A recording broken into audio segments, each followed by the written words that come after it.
Breaking news Kakinada see port వ్యవహారంలో YV Vikrant రెడ్డికి ముందస్తు బెయిల్ మంజూరైంది. పోర్టు బదలాయింపు వ్యవహారంలో హైకోర్టు ముందస్తు బెయిల్ ఇచ్చింది.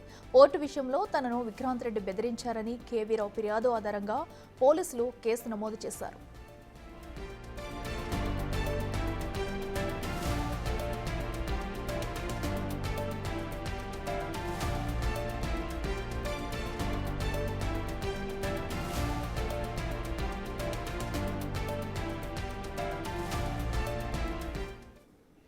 ఇదే అంశానికి సంబంధించి మరింత సమాచారం మా ప్రతినిధి శివ అందిస్తారు. శివ, చెప్పినట్టు కాకినాడ సీ పోర్టు కేసులో కూడా వైవి విక్రాంత్ రెడ్డికి కూడా అటు ఊరట లభించినట్టు అవుతుంది. దీనికి సంబంధించి పూర్తి డీటెయిల్స్ ఏంటి?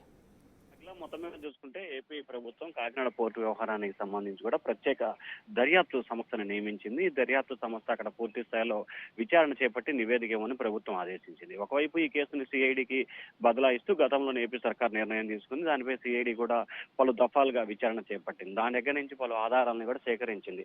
అయినప్పటికీ కూడా సరైన ఆధారాలని న్యాయస్థానం ముందు ప్రవేశపెట్టడంలో సిఐడి అధికారులు, ఇటు ప్రభుత్వ తరపు న్యాయవాదులు కొంత విఫలమైనట్లు కూడా అర్థమవుతుందని చెప్పి కూడా టీడీపీ నేతలు అయితే ఆగ్రహం వ్యక్తం చేస్తున్నారు. ఈ నేపథ్యంలో కాకినాడ పోర్టు బలవంతంగా వాటాని బదలాయించిన కేసులో A1 గా ఉన్న విక్రాంత్ రెడ్డికి వచ్చేప్పటి క్రితం ఏపీ హైకోర్టులో ముందస్తు బెయిల్ మంజూరు చేస్తూ తన తీర్పుని వెలువరించింది. ఈ కేసులో దాదాపుగా 6 నిందితుల్ని గుర్తిస్తూ కూడా సిఐడి అధికారులు కేసు నమోదు చేశారు. A1 గా విక్రాంత్ రెడ్డి, A2 గా విజయసాయి రెడ్డి, A3 గా A4 గా విజయసాయి రెడ్డి అల్లుళ్ళు, ఆ కంపెనీ అరవిందో ఫార్మ్ డైరెక్టర్లను కూడా ముద్దాయిలుగా చేరుస్తూ ఎఫ్ఐఆర్ నమోదు చేశారు. ఈ కేసుకు సంబంధించి కూడా విక్రాంత్ రెడ్డి సంబంధించి ఎటువంటి పాత్ర లేదు, రాజకీయ దురుద్దేశంతో రాజకీయ కక్షల నేపథ్యంలోనే ఫిర్యాదు చేశారు.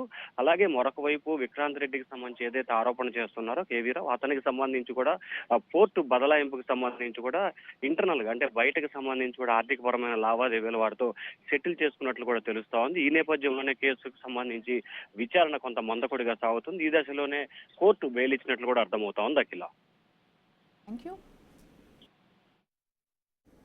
Right Shiva, thank you.